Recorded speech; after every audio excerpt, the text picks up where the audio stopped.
وہ اجودن جو کبھی ہندوؤں کا گڑھ ہوا کرتا تھا، قربان جاؤں بابا فرید الدین گنج شکر آپ کی عظمت پر کہ آپ نے قدم رکھا، وہ اجودن جو ہندوؤں کا تھا وہ پاک پتن ہو گیا۔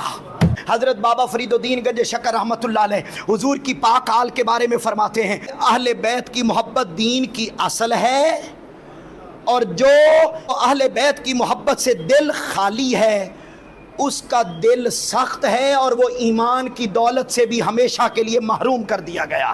دوسرا جملہ سنیے، آپ فرماتے ہیں اہل بیت کے غم میں رونا یہ دل کو نرم کرتا ہے۔ پھر فرماتے ہیں خاندان نبوت کی تعظیم کرنا یہ کیا کرتا ہے؟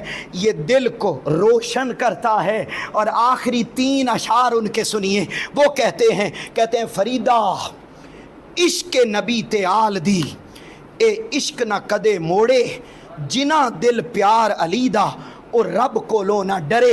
وہ کیا کہتے ہیں نبی پاک اور ان کی آل کا عشق کبھی نہ چھوڑنا، کیونکہ جس دل میں علی اور آل پاک کی محبت کا چراغ جل رہا ہو وہ اللہ کے سوا کبھی کسی سے ڈرتا نہیں ہے۔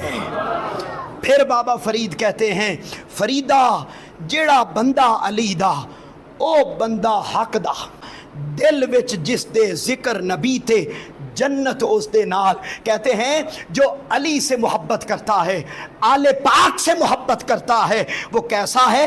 وہی بندہ اللہ کا دوست ہے، اور جس کے دل میں نبی کی محبت کا چراغ جل رہا ہے اللہ اسے جنت میں داخل فرما دے گا۔ اور آخری جملہ کہتے ہیں بابا فرید الدین گنج شکر رحمت اللہ علیہ، آپ فرماتے ہیں فریدہ سیداں دا ادب کر، اے آل نبی دی شان۔ آل نبی کی یہی شان ہے کہ جو سید نظر آئے اس کا ادب کر، جیڑا آل نبی نہ منے او بے ایمان، بے ایمان۔ جو آقا کی آل کی محبت کو تسلیم نہ کرے وہ بندہ کبھی ایمان والا نہیں ہو سکتا۔ دوستو میری ساری گفتگو کا نچوڑ یہ جملہ ہے کہ بے دم یہی تو 5 ہیں مقصود کائنات۔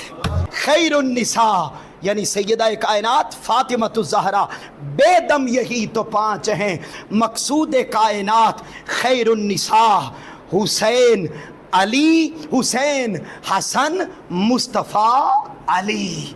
ان 5 کی محبت دلوں میں رکھ کر زندگی جیو، اللہ رب العزت ایمان کی نعمت بھی عطا کرے گا، اپنی رضا کی نعمت بھی عطا فرما دے گا۔